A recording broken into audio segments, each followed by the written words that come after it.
Assalamualaikum warahmatullahi wabarakatuh. Sebelumnya perkenalkan, nama saya Saiful Miftah dengan NIM 20304111008, Program Studi Aquaculture, Fakultas Pertanian Universitas Muhammadiyah Sukabumi. Di sini saya akan mempresentasikan tugas biokimia tentang bioteknologi di bidang perikanan.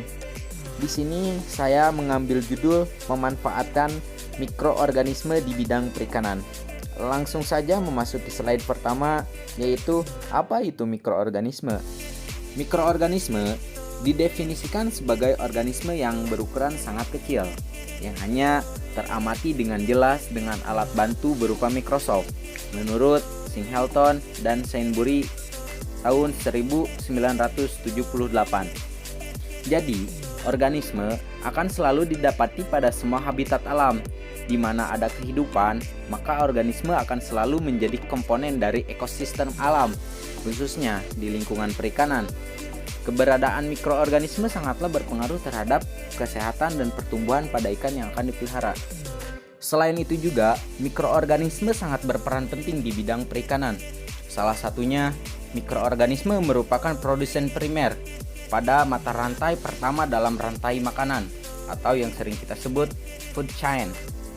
Dan selain itu juga, mikroorganisme berperan penting dalam siklus unsur-unsur, atau yang sering kita sebut biogeochemical cycles, seperti siklus CNVO dan unsur lainnya.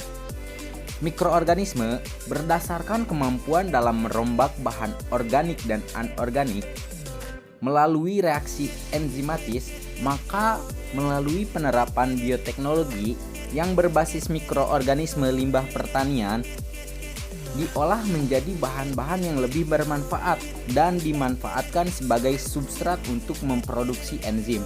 Selain memiliki peranan positif, ternyata keberadaan mikroorganisme di lingkungan perikanan juga seringkali menimbulkan dampak negatif bagi kehidupan organisme lainnya, termasuk manusia.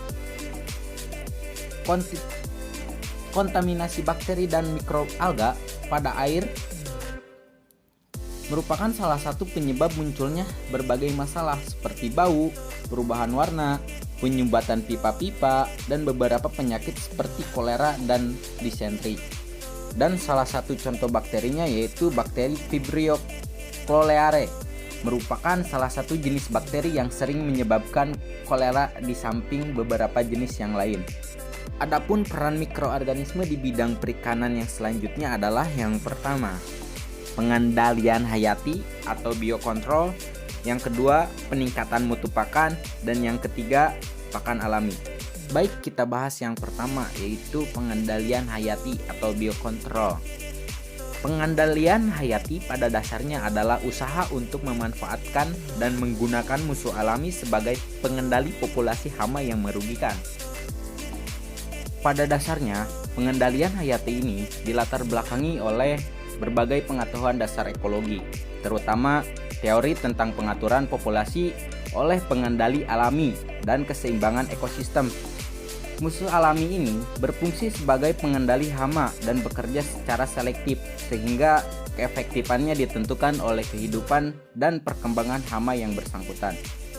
Pada bidang perikanan, pemanfaatan musuh alami ini sangatlah penting dalam menjaga keseimbangan ekologis di bak ataupun kolam budidaya, karena dengan mengembalikan sumber daya tersebut ke alam, maka kualitas lingkungan, terutama dasar kolam, dapat dipertahankan di alam. Musuh alami dapat terus berkembang selama nutrisi dan faktor-faktor lain seperti suhu dan pH sesuai untuk pertumbuhannya. Baik, yang selanjutnya yaitu peningkatan mutu pakan. Peningkatan mutu pakan ini dapat dilakukan secara uji fisik atau organoleptik dan dapat diuji secara kimiawi atau uji laboratorium.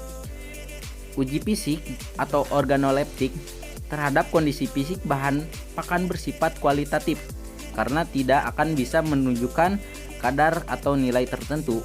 Uji organoleptik dapat digunakan sebagai penentu awal kualitas suatu bahan pakan tertentu. Namun, untuk meningkatkan mutu pakan pada ikan, kita bisa melalui proses fermentasi yang berfungsi sebagai salah satu cara pengolahan dalam rangka pengawetan. Berbagai jenis mikroorganisme mempunyai kemampuan untuk mengkonversikan pati menjadi protein dengan penambahan nitrogen anorganik melalui proses fermentasi. Hardianto menyatakan bahwa isi rumen dengan kandungan mikroorganisme penghasil enzim pencernaan berpotensi sebagai feed adiktif. Isi rumen sapi ini mengandung 8,45% protein kasar dan 1,23% sebagai lemak kasar dan 33,53 sebagai serat kasar, dan kemudian dinyatakan kembali oleh Wisna et al. Pada tahun 2008 bahwa nilai nutrisi sagu dapat ditingkatkan melalui pencampuran isi rumen.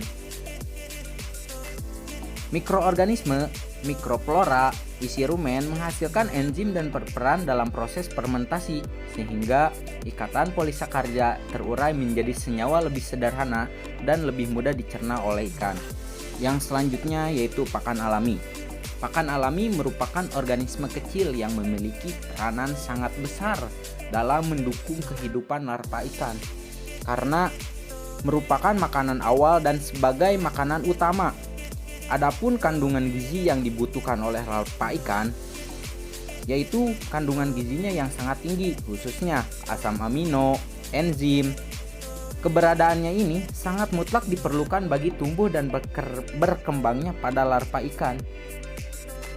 Berdasarkan karakter biologisnya, pakan alami ini dapat diklasifikasikan menjadi dua kelompok besar, yaitu fitoplankton dan zooplankton, yang dimana fitoplankton merupakan jasadrenik atau kelompok nabati yang memiliki kemampuan berfotosintesis sehingga disebut produsen primer perairan. Sedangkan zooplankton memegang peranan sebagai konsumen primer. Mungkin itu saja yang dapat saya sampaikan, kurang lebihnya mohon maaf. Terima kasih atas perhatiannya. Wassalamualaikum warahmatullahi wabarakatuh.